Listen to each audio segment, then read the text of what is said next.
We start this hour. According to a statement released by the Indian government, India has confirmed that on the night of the 7th into the morning of the 8th of May 2025, Pakistan attempted to engage a number of military targets in northern and western India using drones and missiles.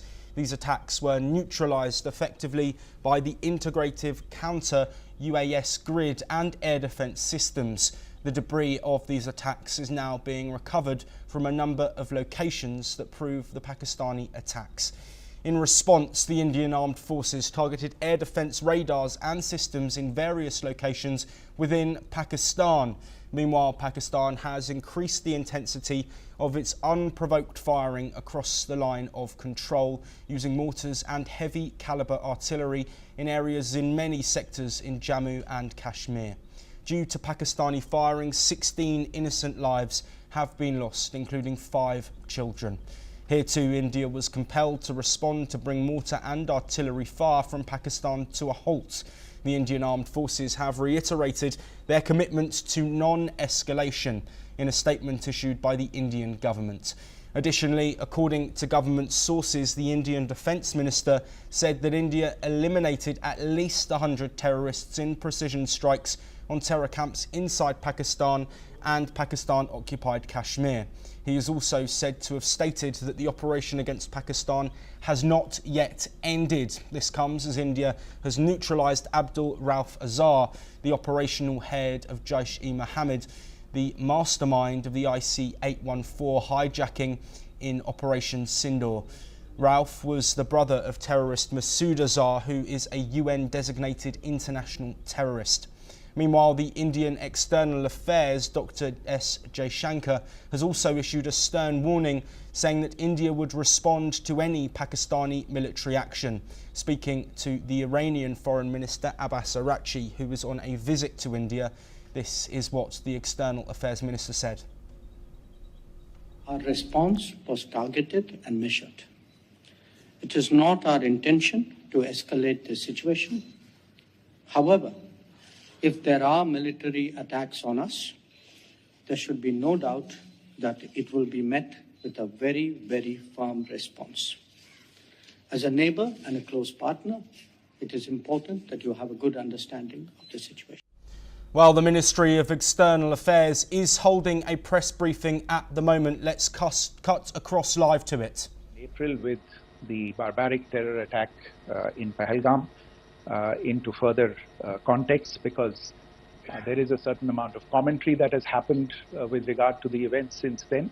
And more than the commentary, there has been a lot of disinformation that has been directed at us from across the border.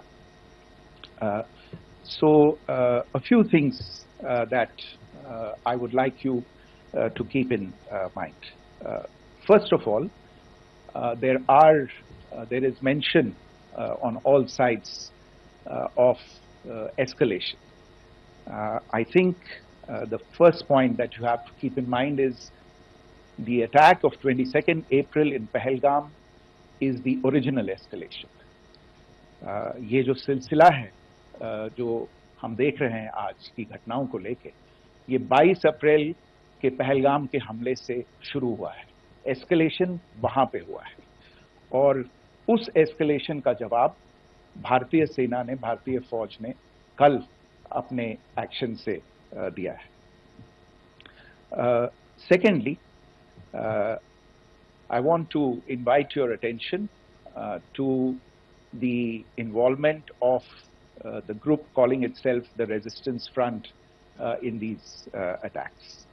I pointed this out yesterday that this is a group that is a known front for the well-known Pakistan-based terrorist organization, Lashkar-e-Taiba. The group has been reported earlier. I mentioned to you about the Indian authorities providing information to the UN 1267 Sanctions Monitoring Committee. In fact, we are going to be meeting with the team again very soon, and we will be providing an update to the information that we have provided earlier. But what is interesting, दिलचस्प बात यह है कि संयुक्त राष्ट्र की सुरक्षा समिति में जब पहलगाम के हमले को लेके एक प्रेस वक्तव्य जारी करने की बात चल रही थी, तो आप सोचिए किस देश ने टीआरएफ का, द रेजिस्टेंस फ्रंट का उसमें मेंशन किया जाना, उसको अपोज किया, पाकिस्तान ने. This was after the fact that the TRF claimed responsibility for this attack not once but twice within a few hours after the incident on the 22nd of April and then again on the morning of 23rd April. And it is perhaps only after the full gravity of the incident was realized by its masters and handlers across the border that it was managed to back off from this claim. Obviously, that retraction doesn't convince anybody. तीसरी चीज जो मैं आपसे कहना चाह रहा था, और कर्नल कुरैशी और विंग कमांडर सिंह ने कल भी बड़े स्पष्ट शब्दों में और आज भी आपसे ये बात साझा की है. जो भारतीय रिस्पॉन्स है वो नॉन एस्केलेटरी है, प्रिसाइज है, सटीक है, मेजर्ड है और कंसिडर्ड है.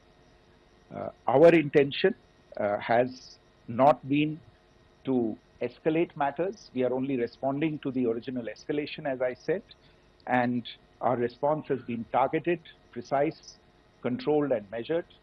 Only no military targets have been selected. Only terrorist infrastructure in Pakistan has been hit. Now, there are, as I said, a number of issues that have been raised in commentaries, and there's a lot of, as I said, unfounded disinformation and fabrication that has come from across the border. And I would just like to use this opportunity to set the record straight on some of these issues.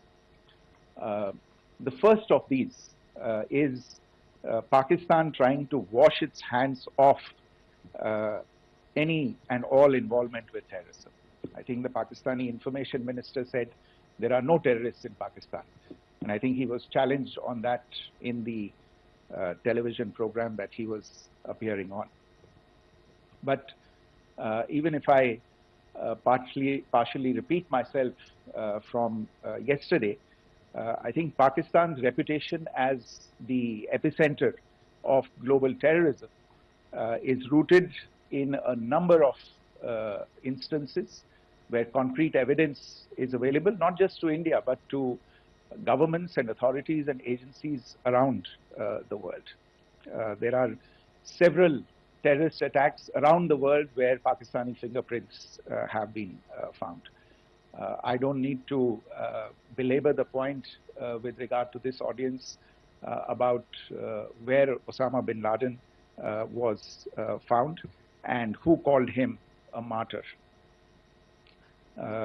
Pakistan has also for decades pursued cross-border terrorism into India with impunity, and as I said yesterday also, in order to deliberately mislead the international community, they claimed that the terrorist Sajid Mir was dead.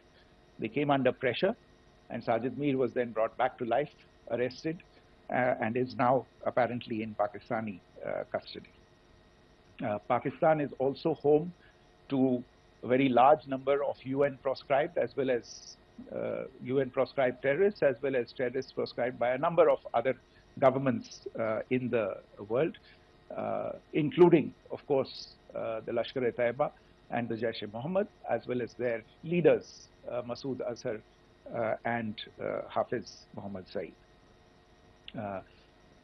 आपने देखा होगा हाल ही में पिछले ही कुछ दिनों में पाकिस्तान के रक्षा मंत्री और उनके पूर्व विदेश मंत्री दोनों ने इस बात को माना है कि पाकिस्तान का ऐसे ग्रुप्स के साथ जो रिश्ता है वो क्या रहा है. Both the defense minister and the former foreign minister of Pakistan, I think, they've done a more eloquent job of this. Well, we now are